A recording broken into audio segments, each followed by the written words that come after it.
Okay, well we'll show you a little bit, just a few more features being added in. Just some basic collision detection. It's not perfect right now, but you can kind of see that it changes things a little bit. And you can kind of translate the tiles now, so if you go into the tile menus, you can kind of see how, okay, so this is the air block, kind of just, we want that to be freely passable. But if we go to a different block, for example tile 1, we could make it translate into tile 2. Tile 1 we could make it translate into back into tile 1. And then there's just a time period over which you can do that, shorter periods versus longer periods. Not too crazy there. Oh, and I should save it. This one we'll keep it so that it doesn't translate.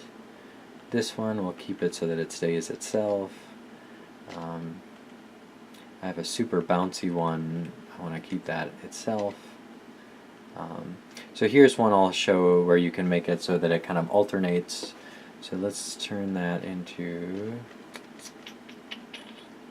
well, for now we'll leave it, but potentially you could, have the spikes come in and out of the ground. We just make sure that the rest are kind of where they should be. This guy should translate to A. Otherwise, these things will start changing around as it goes around. Okay, E, F, G. Okay. So let's go back to the main menu. We'll play the game.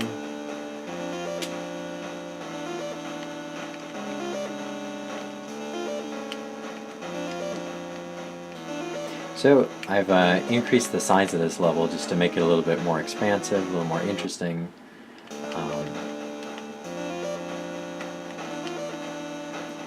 Can show off some of the different effects. Like this is a bouncy tile right now.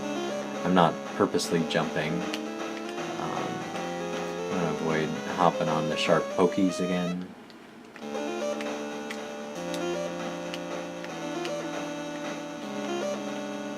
So yeah, you can just you get a lot more feeling of space here.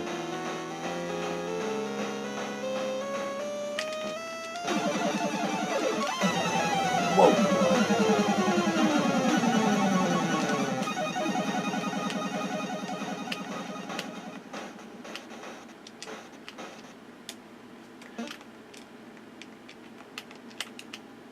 Whoa, okay.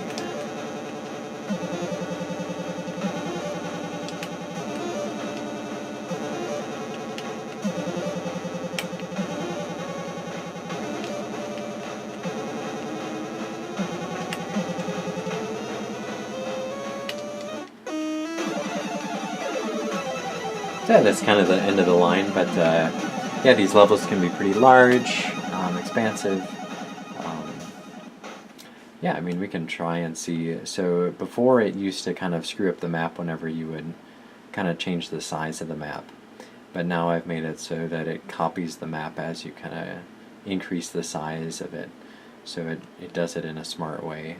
So your old progress is the same. For example, if you want to increase the width, right there you can tell that I'm doing that down there on the bottom. Let's just see how far we can go with this current height. So the height of the level is actually pretty large. 36, at least it feels fairly expansive. It feels like there's lots of levels that you could do with that. And we're still going, so... I've never actually tested these limits, so it's possible that we'll get some seg faults and break the Bitbox, but...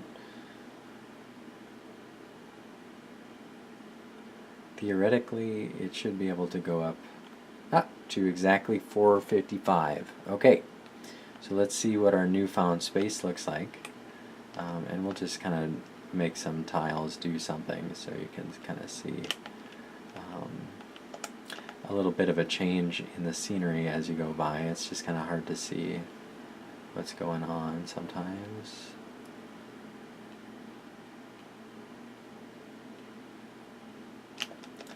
if it all just looks the same. Oh, that's interesting. I have to reset my tile translator. That's a bug that I should push before I push it to GitHub. Right now, what I'm saying is that I should be drawing red blocks, but it's showing orange blocks because it's translating the tiles in a certain way, I believe. Yeah, so either way.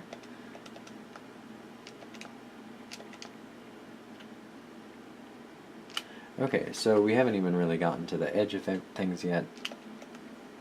Let's put in some bouncy intestines, or whatever these are. Whoa, okay, so now we're back at the beginning.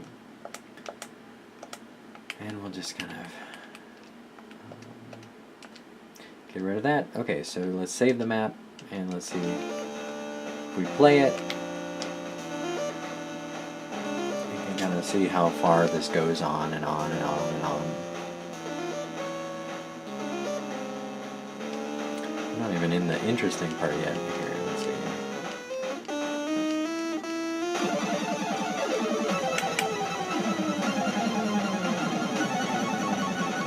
I have a little sprite that can help me spawn and move places that might be more interesting. He can spawn tiles. I cannot do that, but he can spawn them, and I can spawn him. This is getting confusing.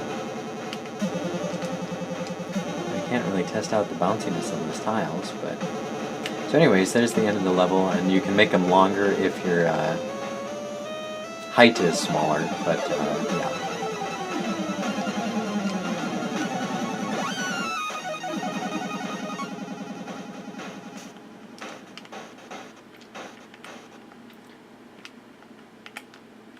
Okay, go down.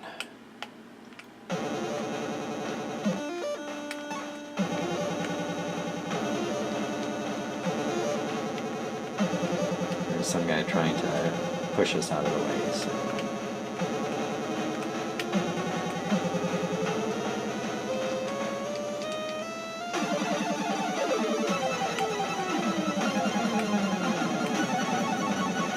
Alright, anyways, it's about time to finish this setup. So that's all for now.